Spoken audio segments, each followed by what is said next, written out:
Hey everyone, welcome to my new series where I'm talking about all the different neurodivergencies. I got this shirt specifically for this series, and I love it so much. Look at it. It's so cool. I actually found this because of Smosh. Someone on Smosh was wearing it, and I was like, need it. Okay, so I have actually so much written down for this, because I did a poll yesterday, and you all voted for me to do ADHD first, so that's what we're gonna do.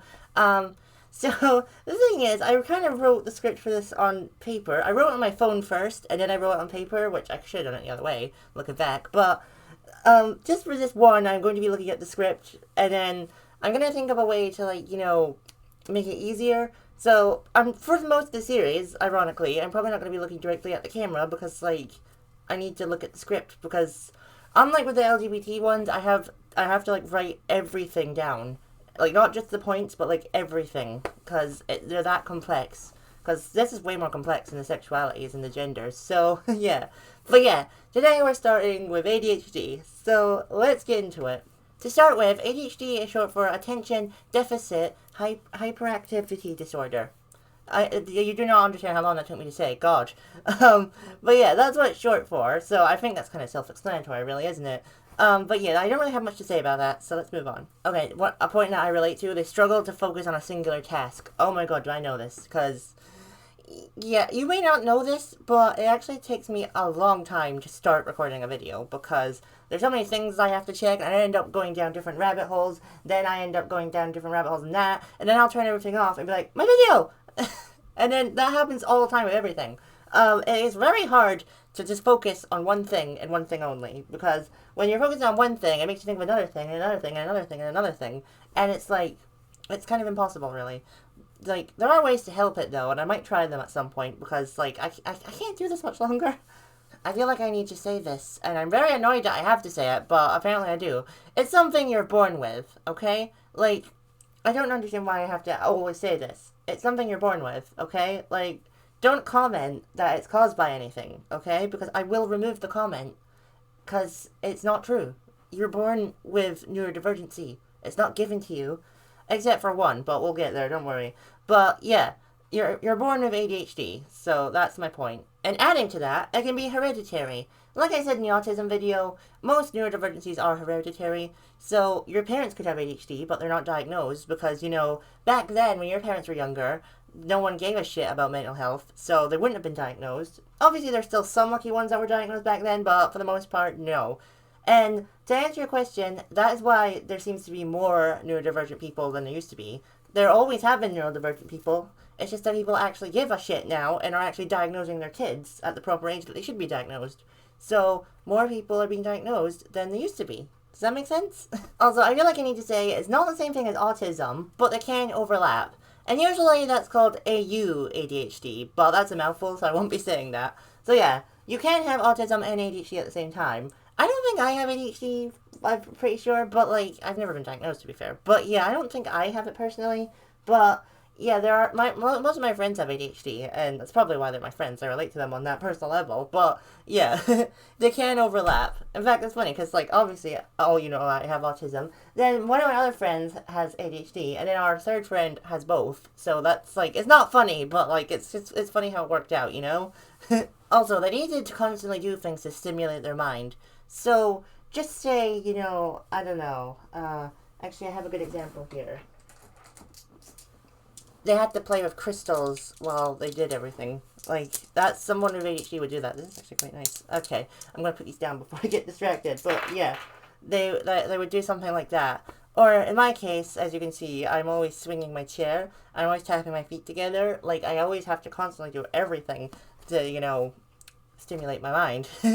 And it can be annoying and inconvenient for other people, which, sorry that our mental disorders are inconvenient for you. Hope you feel bad now. But, yeah, they always have to do something to stimulate their minds, which, it's hard, but we're born with it, so nothing we can do. Also, I actually didn't know about this one, but staying organized is near impossible. Which, actually does make sense, because if your brain's everywhere at once, then, it's going to be hard to, keep everything organized. But, as you can see behind me, I'm not really a good example of that, because, everything is organized in my room. Maybe not in the closet, but, that's a different story. But even then, it's pretty organized compared to other closets I've seen, so it's not like I'm a hoarder. Like, the Pokemon plushies are all organized, like, really well, actually. I like how they are now. I don't know if you probably didn't notice, but I did change them again. And then my bed is always made, always made. And then all those Pokemon up there are organized, and, my rug is kind of, like, neat, and then, yeah. So I am actually good at organization, but to be fair, I understand why people with ADHD wouldn't be good at that. That makes total sense, I think a lot of people with ADHD actually have messy rooms, not because they're lazy, but just because, they're not good at remembering to clean everything, because their minds are somewhere else, Alright, this one I definitely know about. If they do one thing and start another thing, they'll forget the original thing even existed. Like, yeah, 100%. That happens to me all the time. Like what I said with the rabbit holes, Like, I was trying to, I'm trying to think of an example. Like, if I, just say I was making a video, and then I needed to make the thumbnail first, but then I was looking for pictures for the thumbnail, and I started looking at the pictures, and I kept scrolling for the pictures, looking at all the different pictures, then later I turned the PC off, and I completely forget that I was even doing the video in the first place. Things like that always happen to me. Maybe I do have mild ADHD. Well, I'll have to get tested for that. But you know what? It doesn't matter. This is what I talked about as well. Due to being understimulated, many ADHD people will stim. This will be like to help them pay attention to things, or, help them focus on something, or, because sometimes they won't be paying attention because if they're not stimulated, just say, and they have to sit perfectly still like this. I look like a robot, God. And then just say someone starts talking and they're like, yeah, they'll start doing something like this or like this. It will, help them focus, It may seem like they're not paying attention, but actually, if they're just standing still like this, they're probably not paying attention. Yeah, that's real. I've known about that as well, because I experienced that too. So yeah, it is really hard to focus sometimes. Also, this one is hard too. They can't make something a habit.